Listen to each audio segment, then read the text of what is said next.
Aqui. Esse bumper lá dentro, ó. Tá com gelo lá dentro, né?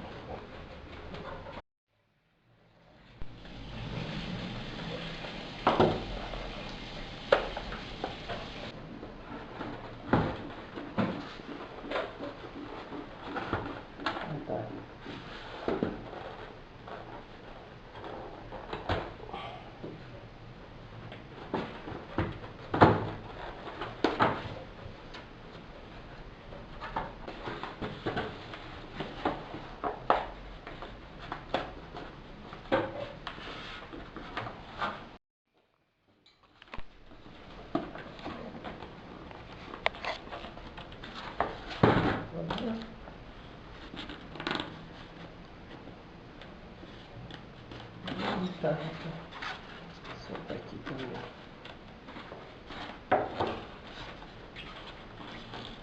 O teu era aquele que faz à vontade? É verdade. Eu gosto de poder fazer refrigerando, sabe? Também. É bom. Muito bom. É por isso que eu comprei, paguei baratinho também no aparelho.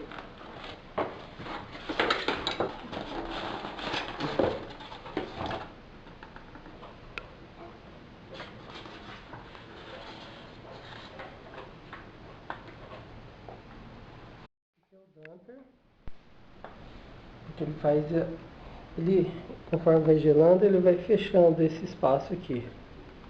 Então, a ventilação vai passar por aqui, ó. Estando fechada, ela controla a temperatura dentro da geladeira. Mais ou menos aqui, ó. Tá. Então vamos colocar ele lá no freezer para ver se ele vai fechar. Olha o damper aí, fechadinho. Consegue ver? Bom, eu vou aquecer o bulbo aqui, ó, que ele vai começar a abrir agora. Para a mão aqui.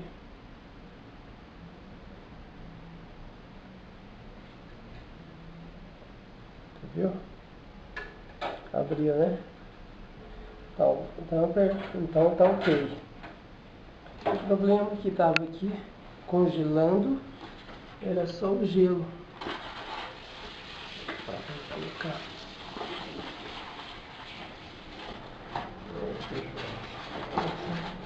Fizemos montar de volta.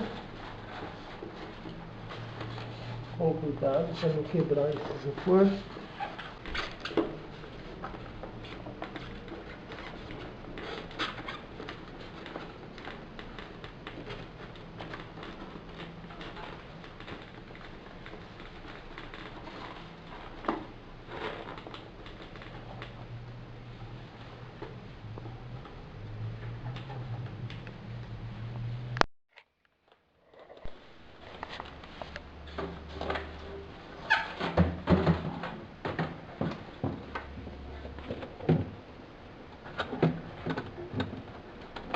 Então, a lâmpada, os fizinhos da lâmpada.